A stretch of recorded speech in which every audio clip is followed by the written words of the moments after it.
महाराष्ट्रात सर्व 48 जागांसाठी निवडणूक पार पडली असून आता 4 जून रोजी निकाल स्पष्ट होणार आहे। महाराष्ट्रात उमेदवारांच्या दृष्टीनं हाय प्रोफाईल समजल्या जाणाऱ्या पश्चिम महाराष्ट्राच्या लढतीकडे संपूर्ण महाराष्ट्राचं लक्ष लागून राहिलंय। महाराष्ट्रात एकूण 10 लोकसभा मतदारसंघ येतात। त्या सर्वच मतदारसंघात काटेकी टक्कर पाहायला मिळाली, परंतु यापैकी हे 3 मतदारसंघ जिंकण्यासाठी भाजपनं संपूर्ण ताकद पणाला लावली होती।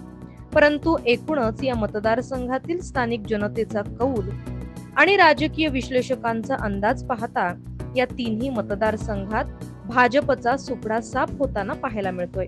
नेमके हे 3 मतदारसंघ कोणते आणि यात लढत कशी झाली हेच आपण पाहणार आहोत। यातील पहिला मतदारसंघ आहे माढा लोकसभा मतदारसंघ। माढा लोकसभा मतदारसंघात महायुतीचे रणजितसिंग नाईक निंबाळकर विरुद्ध महाविकास आघाडीचे धैर्यशील मोहिते पाटील यांच्यात लढत पाहायला मिळाली।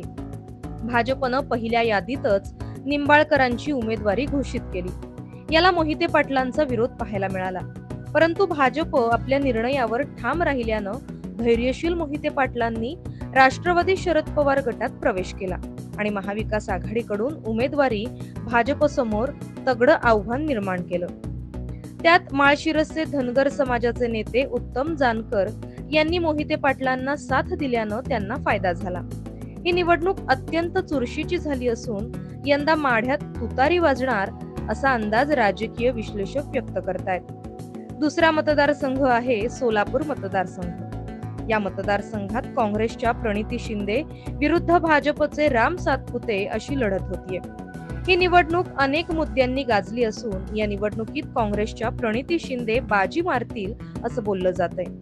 तर तिसरा मतदारसंघ आहे सातारा लोकसभा मतदारसंघ। या मतदारसंघात महायुतीकडून खासदार उदयनराजे भोसले निवडणूक लढवतायत, तर महाविकास आघाडीकडून राष्ट्रवादी शरदचंद्र पवार गटाचे शशिकांत शिंदे रिंगणात आहेत। भाजपनं ही जागा जिंकण्यासाठी सामदाम दंडभेदाचा वापर केलाय, परंतु शरद पवार हे या मतदारसंघावर विशेष लक्ष ठेवून होते। सभांचा धडाका त्यांनी लावला होता। तुतारी वाजवणारा माणूस ही निशाणी तळागाळात पोहोचवण्यात ते यशस्वी ठरलेत। त्यामुळे एकंदरीतच राजकीय जाणकारांचा अंदाज पाहता या मतदारसंघात शशिकांत शिंदे यांचं पारडं जड मानलं जात असून उदयनराजे यांना पराभवाचा धक्का बसू शकतो। Bureau report, Maharashtra news 24।